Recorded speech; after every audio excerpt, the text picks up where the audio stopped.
Hello बच्चों, welcome to the boards army. बच्चों, जैसा कि आपको पता है कि मैंने अपने बोर्ड्स एग्जामिनेशन में 90% से भी ज़्यादा स्कोर किया है और मैं चाहता हूं बच्चों कि आप सभी इतना ही स्कोर अचीव करें। बच्चों, उसके लिए आपको कुछ नहीं करना पड़ेगा, उसके लिए आपको वीडियो के साथ कंसिस्टेंट रहना पड़ेगा ताकि आप सभी इतना ही स्कोर कर पाएं। देखो बेटा, कंसिस्टेंसी बहुत इंपॉर्टेंट है। आप कंटिन्यूअसली रोज वीडियो देखेंगे, करीबन ज़्यादा नहीं 10 मिनट से ज़्यादा की वीडियो नहीं होगी बच्चों। इतना वीडियो देखेंगे तो आपके चैप्टर के सारे कॉन्सेप्ट भी क्लियर कर दूंगा मैं, और बच्चों आप इतना स्कोर लाने में भी एकदम समर्थक हो जाएंगे। चलिए बच्चों, अब हम वीडियो स्टार्ट करते हैं। और बेटा, वीडियो स्टार्ट करने से पहले जिस भी बच्चे ने पार्ट 1 नहीं देखा है तो प्लीज उसको जाके देख लेना। ये पार्ट 2 है बेटा, और पार्ट 2 में अब हम सीखेंगे मैग्नीशियम रिबन के बारे में और भी बहुत सारी चीजें हैं। और बच्चों, पार्ट 1 में डिस्क्रिप्शन में उसका लिंक दे दूंगा या फिर आई बटन में वो आ जाएगा, आप लोग उसे जरूर से चेकआउट कर लें। ओके, चलिए स्टार्ट करते हैं वीडियो को। अब हम बात करते हैं स्टडी केस ऑफ मैग्नीशियम के बारे में। बेटा, ये बहुत आसान होता है। इसमें क्या होता है, एक मैग्नीशियम रिबन होता है। ये क्या है, मैग्नीशियम रिबन है बेटा। जब इसको हम बर्न करते हैं, क्या करेंगे इसको, अगर हम बर्न करेंगे बच्चों, अगर हम इसको जला देंगे यहां से बेटा। और एक और बात याद रखना, बर्न का मतलब केमिस्ट्री में होता है ऑक्सीजन के साथ रिएक्ट कराना। इसका मतलब क्या होता है, कोई भी चीज अगर रिएक्ट कर रही होगी ऑक्सीजन के साथ, या फिर वो ये बोल देगा बुक में कि बर्न कर रहे हैं, हम कोई भी चीज बर्न कर रहे हैं, तो बर्न का मतलब कुछ नहीं होता, बस रिएक्ट करा रहे हैं ऑक्सीजन के साथ, इतना होता है। आपको ये बात हमेशा याद रखनी है। तो हम क्या कर रहे थे बेटा, जो मैग्नीशियम रिबन है हम उसे बर्न कर रहे थे, और बर्न का मतलब क्या है, ऑक्सीजन के साथ हम उसको रिएक्ट करवा रहे हैं। तो क्या होगा केमिस्ट्री में, बस वो ये पूछ रहा है कि अगर हम ऐसा करते हैं तो वो क्या होने वाला है। तो बेटा, मैग्नीशियम को हम केमिस्ट्री में Mg बोलते हैं। मैग्नीशियम को क्या बोलते हैं बेटा, Mg बोलते हैं। अगर मैं इसे बर्न कर रहा हूं, और बर्न का मतलब क्या होता है, O2 के साथ रिएक्शन करवाना, यानी ऑक्सीजन के साथ। ठीक है, मैंने यहां लिख दिया। इससे मुझे मिलेगा क्या बेटा, एक Mg, उसके बाद O, तो हम लिख देंगे बेटा ये हो गया MgO। तो ये था मैग्नीशियम, ये क्या था बेटा, ये था मैग्नीशियम, और ये था आपका ऑक्सीजन। ठीक है, तो ये हो गया आपका मैग्नीशियम ऑक्साइड। तो बच्चों, हमने बात करी मैग्नीशियम और ऑक्सीजन जब रिएक्ट करते हैं तो बनता है मैग्नीशियम ऑक्साइड। और एक बात आपको याद रखनी है कि जब ये बनता है, जब ये बर्न हो रहा होता है ना बेटा, तो आपको देता है वाइट डैजलिंग फ्लेम। ये बात आपको याद रखनी है, वो वाइट डैजलिंग फ्लेम देगा। जो उसकी आग होगी ना बेटा, वो वाइट कलर की दिखेगी आपको। और जलने के बाद बेटा, कोई भी चीज जलती है तो उसके एशेस गिरते हैं, वो जो एशेस होंगे वही होगा बेटा मैग्नीशियम ऑक्साइड। क्या होगा बेटा, वो वही मैग्नीशियम ऑक्साइड होगा। इसके बाद एक बात आपको और लास्ट याद रखनी है कि वो जो मैग्नीशियम ऑक्साइड होगा बेटा, वो जो होगा वो पाउडर होगा। पाउडर होगा कौन से कलर का, पाउडर होगा बेटा व्हाइट कलर का। पाउडर होगा बेटा व्हाइट कलर का, ये कलर। ठीक है बेटा, तो आपको यहाँ पे क्या क्या बातें याद रखनी है। मैग्नीशियम को जब आप ऑक्सीजन के साथ रिएक्ट कराते हो यानी बर्न करते हो तो मैग्नीशियम ऑक्साइड बनता है।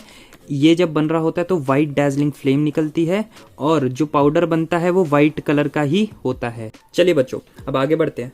अब आपकी बुक में एक्टिविटी 1.2 दे रखी है बच्चों, जिसमें बोला है take lead nitrate solution in a test tube, इसके बाद add potassium iodide solution to this. तो हमें बताना है कि इसके बाद होगा क्या। देखिए बच्चों, मैं आपको इसका केमिकल वो बता देता हूँ। देखिए क्या होगा, बहुत आसान है, कुछ नहीं है। क्वेश्चन ने बोला कि सबसे पहले आपको क्या लेना है बेटा, देखो सबसे पहले आपको लेना है लेड नाइट्रेट सॉल्यूशन। तो बेटा लेड नाइट्रेट क्या होता है, लेड नाइट्रेट होता है, ये होता है Pb बेटा, होता है लेड, और नाइट्रेट का फॉर्मूला होता है NO3। ये बन गया लेड नाइट्रेट। ओके बच्चों, अच्छा वो कह रहा है लेड नाइट्रेट के साथ आपको रिएक्शन कराना है किसका, पोटेशियम आयोडाइड। बेटा पोटेशियम क्या होता है, पोटेशियम होता है K, और आयोडाइड होता है I। ये बात आपको याद रखनी है बेटा। Okay, K for potassium, I for iodide. तो जब आपने लेड नाइट्रेट का रिएक्शन कराया पोटेशियम आयोडाइड के साथ, तो बेटा क्या होता है कि ये जो K होता है ना, ये ज्यादा रिएक्टिव होता है। मैं आपको रिएक्टिविटी सीरीज पढ़ाऊंगा तब आपको समझाऊंगा। ये बहुत रिएक्टिव होता है, तो ये ना Pb को क्या करता है, धक्का मार देता है। देखा होगा आपने क्लास में भी बच्चों कि जो ताकतवर बच्चा होता है, जो बहुत स्ट्रांग होता है, वो क्या करता है, जो थोड़े ऐसे पढ़ाकू बच्चे होते हैं जो ज्यादा लड़ाई झगड़े में नहीं पड़ते, उन्हें क्या करता है, उन्हें ऐसे धक्का मार देता है। तो वैसे ये भी है, ये डेंजरस बच्चा है बच्चों क्लास का, ये डॉन है, ये बैक बेंचर है, ये बेचारा फ्रंट बेंचर है, ये पढ़ाई लिखाई करता है। तो ये आया, इसने से धक्का मार दिया कि भाई मुझे बैठना है यहाँ पे, तो इसने से धक्का मारा। तो पीबी की जगह आप क्या लिख दोगे अब, के बैठ गया है वहां पे, और NO3 तो वहीं का वहीं रहेगा। ओके बच्चों, अब 2 ही सीट थी, ये तो बेचारा चला गया यहाँ से, तो अब ये कहाँ बैठेगा, अब इसके पास कोई जगह नहीं है, वो इसकी जगह बैठ जाएगा। तो बेटा क्या मिलेगा आपको, पीबी यानी लेड और उसके साथ आयोडाइड। ओके बच्चों, क्या आपको बात समझ में आई? अच्छा, इसमें 1-2 बातें आपको और ध्यान रखनी है बस, और कुछ याद नहीं रखना बेटा। ये जो होता है बेटा लेड नाइट्रेट, ये होता है व्हाइट कलर का।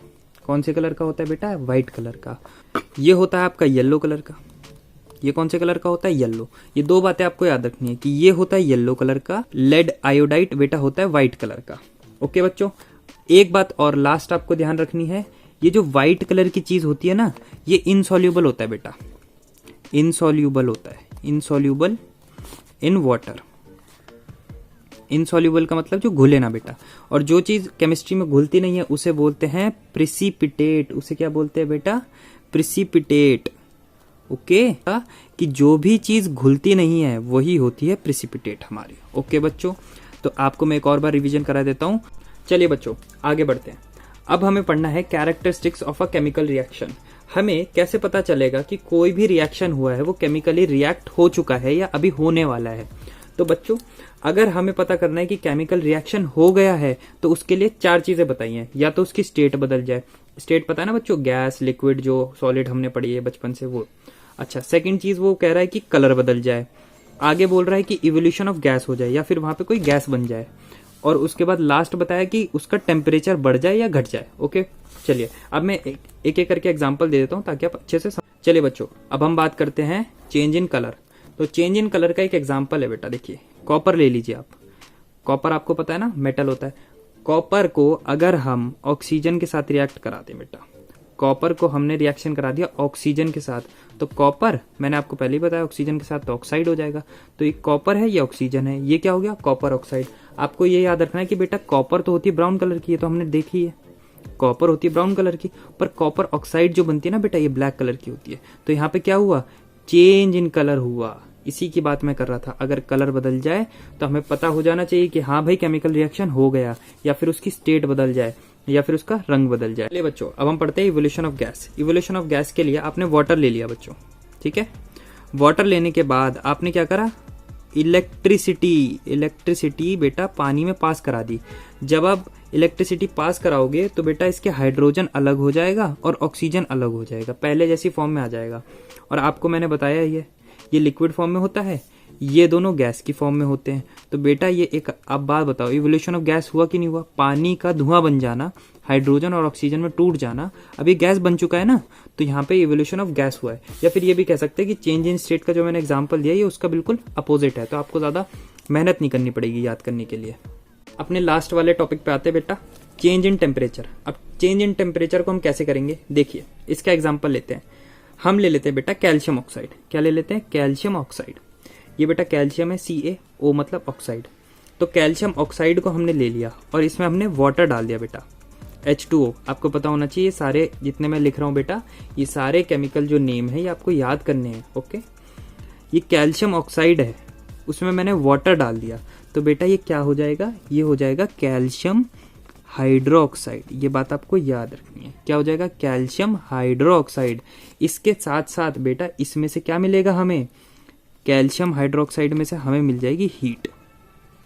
ठीक है बेटा, यहाँ पे क्या हुआ, ये हीट जो निकली है ये टेम्परेचर बढ़ा दिया है। और ये कुछ और नहीं होता बेटा, कैल्शियम ऑक्साइड, चूना सुना है आपने, चूना जब घर में काम होता था, जो चूने वाले भैया होते थे वो जो चूना लाते थे वही है कैल्शियम ऑक्साइड। वो जब इसमें पानी जोड़ते हैं ना बेटा, किसी ने देखा होगा, तो पहले जमाने में तो होता था, अब तो नहीं होता है, वैसे कम होता है। तो वो ना बाल्टी में क्या करते थे, पानी डाल देते थे कैल्शियम ऑक्साइड की। तो कैल्शियम ऑक्साइड में जब भी पानी जाता था तो वो उबलने लगता था। इतनी ज्यादा एक्सोथर्मिक होता है बेटा, ये एक्सोथर्मिक रिएक्शन होता है। आगे हम पढ़ेंगे तब मैं बता दूंगा। एक्सोथर्मिक रिएक्शन और कुछ नहीं होता, जहाँ पे हीट निकलती है। तो इतनी हीट निकलती थी बच्चों कि अगर आपने हाथ डाल दिया उसके अंदर तो वो जल जाएगा पूरा। ओके, चलिए वैसे आज का टॉपिक इतना ही था। नेक्स्ट वीडियो में मिलेंगे, तब तक आप लाइक करिएगा, चैनल को सब्सक्राइब करिएगा और शेयर करिएगा अपने दोस्तों के साथ। थैंक यू बच्चों।